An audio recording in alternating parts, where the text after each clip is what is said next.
This is the Monarch MK3s and this is the Prestige LTD, both from the audio, and many consider these as their endgame IEMs. But how big is the difference between the MK3s and its bigger brother, the Prestige LTD? Is the extra $300 worth it, and is the $1,000 plus price tag justified over the Hype 2? Well, let's just jump into it. Starting with the low end, the Mark III is the winner here, even over the more expensive LTD. The Mark III's low end has all the elements one would consider great when looking for high quality bass. For example, resolving bass notes, body and impact to the slam, rumbly and deep sub bass without it bleeding and overtaking the mid-range and other frequencies. It's slightly forward leaning, which helps with male vocals sound more natural, but doesn't congest and distract from the rest of the track as well. The LTD on the other hand is more pushed back and has a more open and airy staging. The low end isn't as noticeable and much lighter with the rest of its playback. This results in a lighter slam and note impact, but allows for better staging,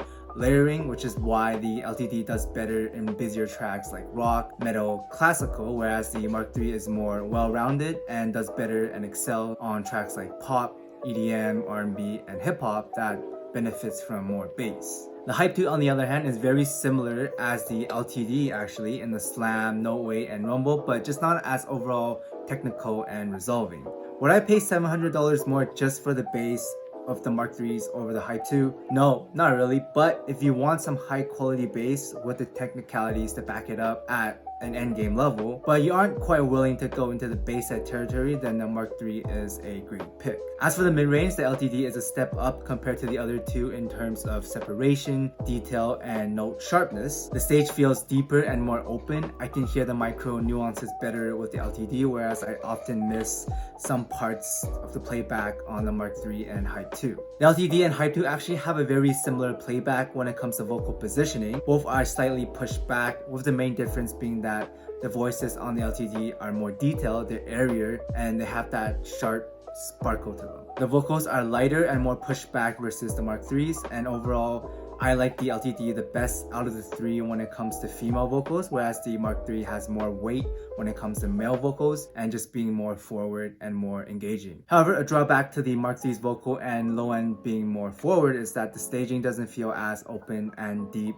as the LTD. It's still a small improvement in the vertical staging versus the Hype 2, so it still feels taller, but it's no $1,000 soundstage, that's for sure. You're not going to be looking at something like the Zen 1R or the U12T's staging experience. And even though the LTD feels lighter, the sparkle and sharpness really helps ground the end notes and works actually really well with the airy stage presentation. This most likely has to do with the LTD's treble, which is not only smooth, but better extended and more detailed than both the Mark IIIs and the Hype 2. It just has the most detail and the most extension, as well as having the most airiness out of the three. All three are fantastic at mid volume. You can crank them up a bit, but you're not going to be blasting any of these like the EJ07s. And here's where things get tricky.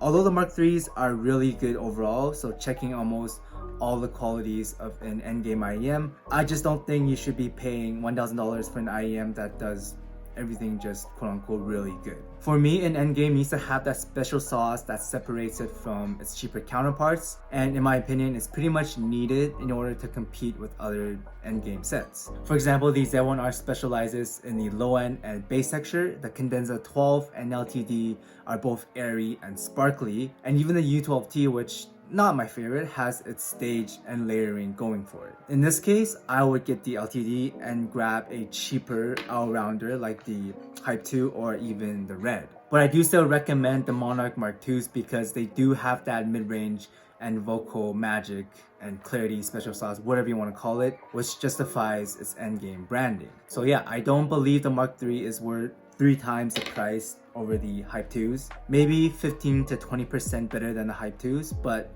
you do see a bigger difference going from the Hype 2 to the LTD, which is more like 25 to 30%, and that's where you find the most technical gains. With all that said, an endgame IEN to me isn't the one that has the most details or has the best technicalities, but rather it's a set that plays back your library the best and gives the listener the most enjoyment with their music. As some of you may know, my favorite quote-unquote endgame set is the original EJ07 because it scales incredibly well and the staging just takes you on this immersive journey like none other IEM that I heard so far. Like, I'll literally be lost in the sauce when listening to the OG 07s. However, if you don't have the same listening habits as me, so if you don't listen at incredibly high volumes or don't have a specific library like mine, then you may very well consider the original 07s to be boring and just overpriced. What I'm trying to say is that your endgame doesn't need to be the best in all areas, and it actually can't specialize and have that special sauce in every region without sacrificing certain parts,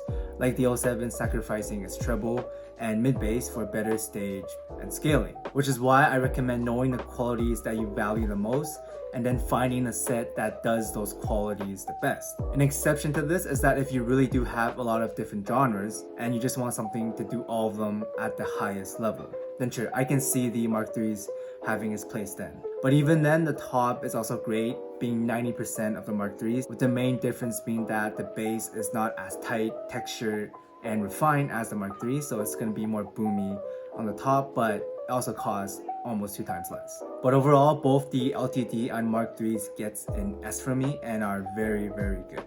If you have the money and you're willing to go deeper into the rabbit hole, then I can recommend these two. But that's all for now. Thanks for watching, guys, and I'll see everyone next time.